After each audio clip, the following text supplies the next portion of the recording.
for many years. Thank you. Senator Booker.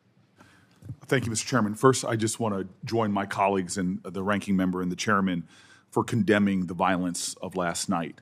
We all abhor political violence and should in every way, I think, investigate. And as the ranking member said, I think that it would be good to have a briefing from the FBI. Senator Cory Booker began by condemning the recent political violence and supported calls for an FBI briefing, highlighting the rise in hate crimes, particularly those targeting American Jews, which surpass hate crimes against other religious groups. I take note of something as one of the bipartisan leaders of our efforts on anti-Semitism to note that hate crimes in this country targeting religious groups are seen in so many of America's great religions, but none come close to the targeting of American Jews. And that should be an added layer of analysis as we try to combat this kind of violence and these kind of hate crimes. Mr. Chairman, I wanted to make 3 points very quickly and ask for some oversight hearings. Trump's Department of Justice has taken numerous concerning actions that demand the committee to exercise constitutional oversight. We are a co-equal branch in a government with checks and balances, and we need to address these issues in hearings. There are 3 concerning DOJ actions that I hope we can discuss, Mr. Chairman. He emphasized that Congress, as a co-equal branch of government, has a constitutional responsibility to exercise oversight over the Department of Justice, especially in light of several troubling actions taken under the Trump administration. One of Booker's major concerns involved the deportation of Venezuelan nationals who had entered the United States legally with government approval. Citing a report from the Cato Institute, he noted that over 50 individuals were deported to El Salvador without due process. First, we have the issue of due process-less deportations. This week, the conservative Cato Institute reported that over 50 of the Venezuelans imprisoned in El Salvador came to the U.S. legally with advanced U.S. government permission and entered at an official border crossing. Most Americans have only heard of Kilmar Abrego Garcia, but this report from the Cato Institute makes clear he is not the only person who was deported by the Trump administration without due process, who was legally in the United States. I'd like to, without objection, I'd like to enter this Cato report into the record. I want to reiterate the committee's request led by my colleague, Senator Welch, for an oversight hearing into the circumstances surrounding the deportations of more than 200 people removed to El Salvador under the Alien Enemies Acts, including the 50 individuals who, I repeat, entered the country legally through, with our permission and are now in what is one of the more awful prisons on this planet. Mr. Chairman, you have for decades led and championed the Senate Judiciary Committee's exercise of our oversight, and we need to know who are these 50 people. Can we at least confirm their names and that they're still alive? And understand that an assault on due process anywhere is a threat to the due process rights everywhere. We have seen a 9-0 Supreme Court affirm that. Secondly, at last week's markup, you talked about the Department of Justice's cancellations of public safety grants. Here I have an unanswered letter I wrote on April 30th that was signed by every Democratic member of this committee and 30 Democratic senators total, which I'd like to enter into the record. Is there objection? I hear none, so it's entered. We were asking the department for information about the Office of Justice Program's abrupt decisions to cancel at least 365 public safety grants on April 22nd, 2025 that serve crime victims and improve public safety, totaling an estimated $500 million. These are programs that were supported in a bipartisan way that have led to more safety and security and strength in our community. Some of them have helped victims of crime, and they have been unjustly canceled. On the day of this letter, DOJ defunded programs that prosecutors, police, and sheriff's departments, judges, mental health service providers, academics, and more depend upon to keep America safe. This is an outrage to all of us on this committee who share a commitment to public safety, to have resources that we put out that were being effective in an evidence-based way to have them stopped by this administration demands that we at least have an oversight hearing to provide, to get a justification, or at the very least have letters responded to. Finally, Mr. Chairman, the Justice Department dismissed several civil rights cases against pattern and practice agencies of law enforcement yesterday. Almost 5 years to the day, this country watched in horror, and we all condemned, when a now convicted criminal, then a police officer, used deadly force to murder George Floyd.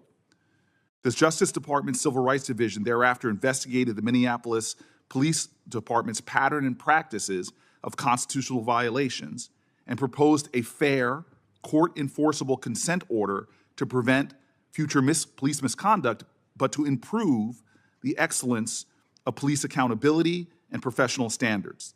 They did the same in Louisville, Kentucky, after Breonna Taylor was killed by police during a no-knock raid that was condemned by people on this committee and beyond in a bipartisan way. Yesterday, AG Bondi's Justice Department dropped both consent decrees in Minneapolis, Minnesota, and Louisville, Kentucky, where neutral investigations and attorneys found evidence of constitutional and civil rights violations by those law enforcement agencies. Without more than saying that the consent decrees were, quote, no longer in the public interest, the department dismissed those cases along with 6 other investigations where it had shown a pattern and practice of the constitutional violations against American citizens. I sent a letter to the DOJ yesterday with my Democratic colleagues requesting the preservation of and submissions to the committee materials related to retracted police misconduct investigations and drop consent decrees. I asked to enter this letter into the record, sir. Is there objection? I hear none, so it's entered. To add to the further outrage to these DOJ actions, there are reports today that people are pushing the Trump administration to pardon Chauvin. This would be unacceptable, outrageous, and injurious to the public safety, injurious to community trust, injurious to the environments we need that keep people safe and support our law enforcement officers. We are lacking in our oversight of a department that appears to be on a turbocharged chip away at civil rights protections and not do common sense measures that can make our communities stronger and safer and have the highest professional standards in policing. I ask again for this third time that you hold an oversight hearing so that we can get some of the answers that Congress and the public deserve. As someone who used to be a mayor and oversee a police department that itself had a pattern and practice investigations, this is not to an end other than making our police department stronger, raising our professional standards, deepening trust, and ultimately creating an environment where we have greater community safety. I hope on these 3 issues we can have oversight hearings soon. Thank you, Mr. Chairman. With all the requests for oversight hearings, I think we're going to have to prioritize that. Before I call on the senator from Rhode Island, you mentioned something I said last week about grants, and I think I had information yet before the meeting was over that grants for nonprofits and law enforcement, that they were going to reinstitute the ones for law enforcement. That's what I think I said last week, Senator Whitehouse. Mr. Chairman, can I respond to that, sir? Yeah. Some of the proudest work that I've seen in this committee done by people on both sides, courageous leadership by Senator Cornyn and people on our side of the aisle, passed this extraordinary bill on public safety. And a lot of those grants weren't just to law enforcement that were improved. They were to address mental health, something we've all talked about on both sides of the aisle. To focus just on grants directly to law enforcement and not the grants that are going to institutions that help people with mental health. We know a lot of the gun crimes in our country have a lot of unaddressed mental health illness there.